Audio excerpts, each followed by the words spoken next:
Just ക്രിയേഷൻസിന്റെ ഒരു പുതിയ വീഡിയോയിലേക്ക് എല്ലാവർക്കും സ്വാഗതം. ഇന്ന് ഞാൻ കൊണ്ടുവന്നിരിക്കുന്നത് കുറച്ച് നൈറ്റ് ഡ്രസ്സുകളാണ്. എൻസ്റ്റൈലിന്റെ തന്നെ സൈസ് വന്നിരിക്കുന്നത് ലാർജ് ആണ്. നമുക്ക് ഓരോന്നായിട്ട് കാണാം. ആദ്യത്തെ വന്നിരിക്കുന്നത് ഇങ്ങനെയാണ് അതിന്റെ ഡിസൈൻ വന്നിരിക്കുന്നത്.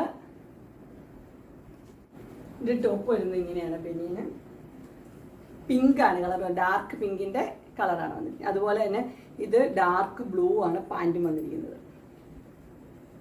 ഡാർക്ക് ബ്ലൂവും പിങ്കും കൂടെ. ഇത് സൈസ് വന്നിരിക്കുന്നത് ലാർജ് ആണ്. പ്രൈസ് വന്നിരിക്കുന്നത് 660. എൻസ്റ്റൈലിന്റെ തന്നെയാണ്. അടുത്തത് വന്നിരിക്കുന്നത് ഇങ്ങനെയാണ് എന്റെ ഡിസൈൻ കൊടുത്തിരിക്കുന്നത്. ബ്ലാക്ക് ആണ് കളർ വന്നിരിക്കുന്നത്. അതുപോലെ അതിന്റെ പാന്റ് വരുമ്പോഴത്തേന് പിങ്കും ബ്ലാക്കും കൂടെയുള്ള കോമ്പിനേഷൻ. ഇതിന്റെ സൈസസ് ലാർജ് ആണ്. പ്രൈസ് വരുന്നത് 660. അടുത്ത